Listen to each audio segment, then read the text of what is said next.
Hello and welcome to another video. So today we're covering Path to Purgatory Earthrune. Actually a deck that piqued my interest a lot and was actually a joy to play. I really enjoyed it. Path to Purgatory has always been one of my favourite archetypes of play because it's mostly just about playing out whatever you can and pretty much ignoring going face as much as possible. Well, not as much as possible, but it's not a necessity. You're mainly just focused on getting out whatever you can. And I've actually found some other players playing this pretty much exact deck, which was super interesting.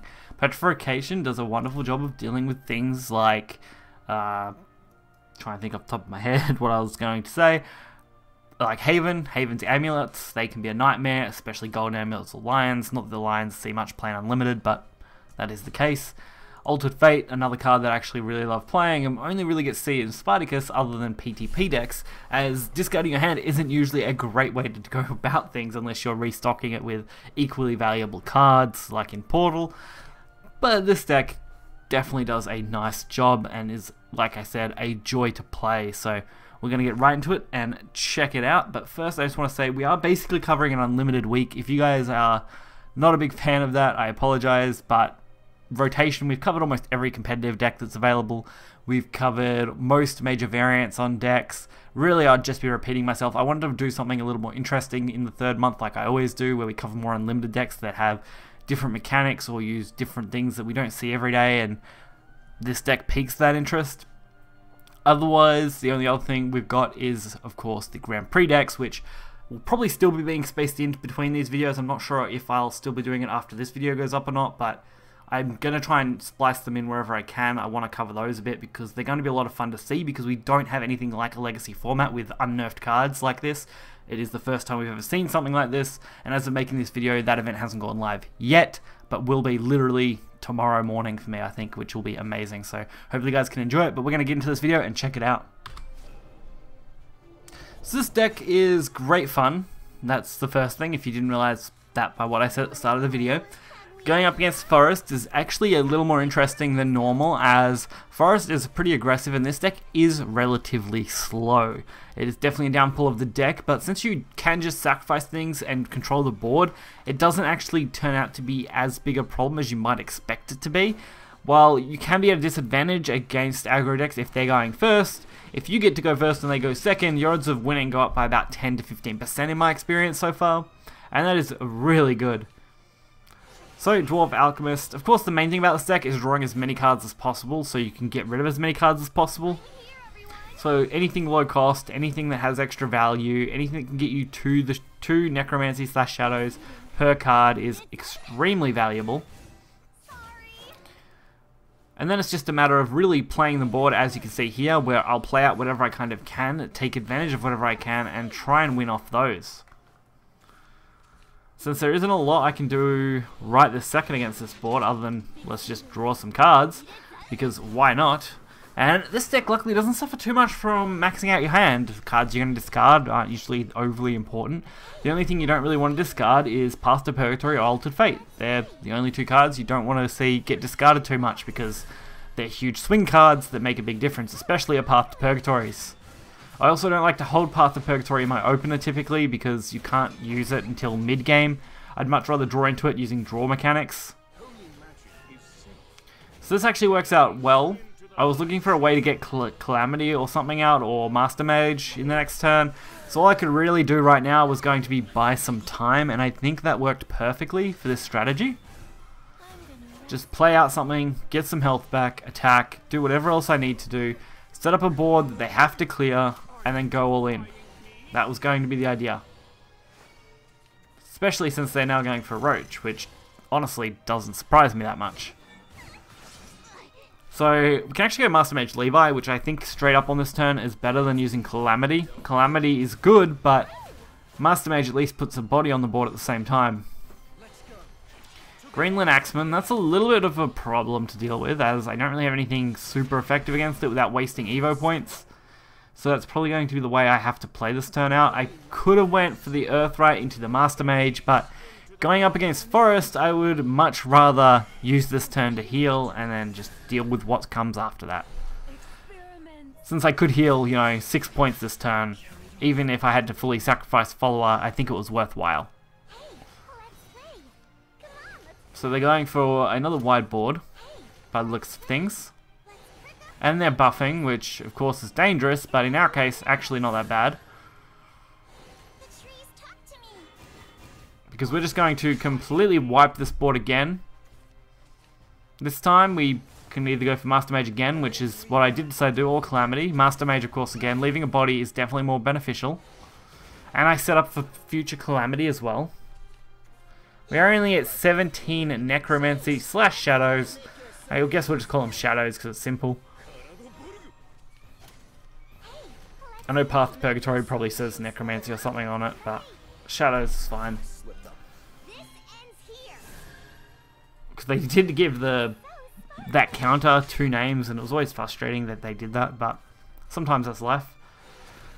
So Calamity, see, perfect line of play there. I can actually use this glow to return a card, which actually means I've played an extra card, so on, which boosts up our potential for our shadow count. And they're top decking now, which is glorious for me, so I'll take it. And why not Alter Fate? I mean, we don't have any reason not to now.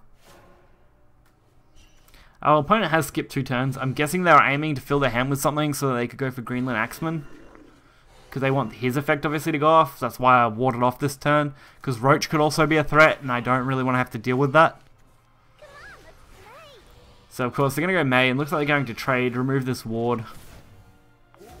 And Airbound Barrage. So yeah, they're looking for Roach or something. That's why they were holding onto cards. And they did end up having one.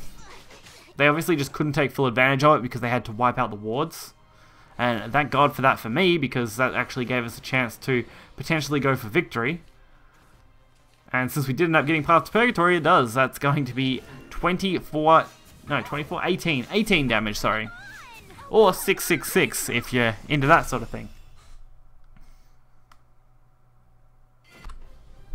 Now, for memory, this is actually the mirror match with Path to Purgatory Earth Rune versus Path to Purgatory Earth Rune. That's not something I expected to see, to be honest. I was expecting this to be a more meme-worthy deck and not to see a mirror match within a few games while making a video, but turns out that was my luck, which is actually a little more interesting because to see them go head-to-head always is interesting to me with Path to Purgatory decks. Our biggest advantage is we are going first, although we don't have a turn 1 play, which our opponent does, so I guess that kind of evens us out even if they're going second. So I did decide to return the Golem, so they couldn't, of course, use that for extra value. They did decide to go for the Scrap Iron Smelter anyway. But, I mean, we did slow them down, at least as far as value went. They weren't going to get another Smelter out of it to get even more Golems. Then we would have had to deal with a full board, and I would not have wanted to do that. So I had to go for the early Path to Purgatory because we do hold the Altered Fate. And since I don't see many ways out of this, I feel like that was going to be my best bet. Fortunately, since this is a mirror match, they end up having their Petrification, which ruined our chances, but I mean, it was a worthwhile thought while I was thinking of it. Now I pretty much want to hold the hand, at least this turn. Or maybe not, maybe just play everything because I couldn't see an out. That was probably actually more along the lines of what I was thinking. Because at this point it is a race, and the first person to reach their Path to Purgatories on board with their active effect is going to win. That's really, there's no doubt about that in my mind. So all I can do is hope for the best and keep Altered Fating until I pretty much win. And the only real bonus now is that I can't really play Altered Fate. It's a huge risk if I do drop Altered Fate, since they do have 10 cards left in my deck and 5 or 6 in my hand, 7 now, so that would not have been a fun time to discard all of those. So I decided to aim to get up the Path to Purgatory count as high as possible this turn. 25 is respectable with 2 on board. That means potentially, 27. If we count the Verdict Ritual, that's actually going to be 28. I can't risk drawing, so that's kind of out. Or at least drawing too much, sorry.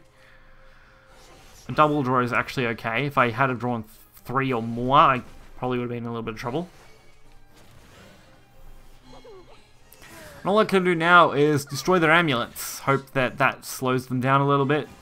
to buy us time to drop double Path of Purgatory next turn with a ward. Great thing about Path is that it activates at the end of turn. Double Witch Snap, that one was definitely not enjoyable to deal with. On the bright side though, a Conjure Golem will at least remove this guy from play, the Magic Illusionist. Well, actually, we don't even need to use the Golem, we can just go for the Altered Fates to do that. Not the Altered Fates, sorry, the Path to Purgatories to do that on their own. Since we are now past their limit, I probably should have went for the Evo on the 3/3 just to make it harder to clear. It was definitely a risk to do this since their own path activated, and even if they had have got 2, they probably still couldn't have killed me, I guess, so worked out in our favour really nicely. Thinking on that last game, the only real risk was that they had more petrifications, but assuming they're only running 2, if they're running a mirror to what I was running, which it looked like they were running a very close variation on what I was running, then they wouldn't have been able to clear both Path to Purgatories no matter what, in which case I was bound to win from the next turn anyway.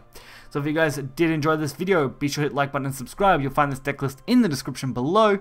Until next time, see ya.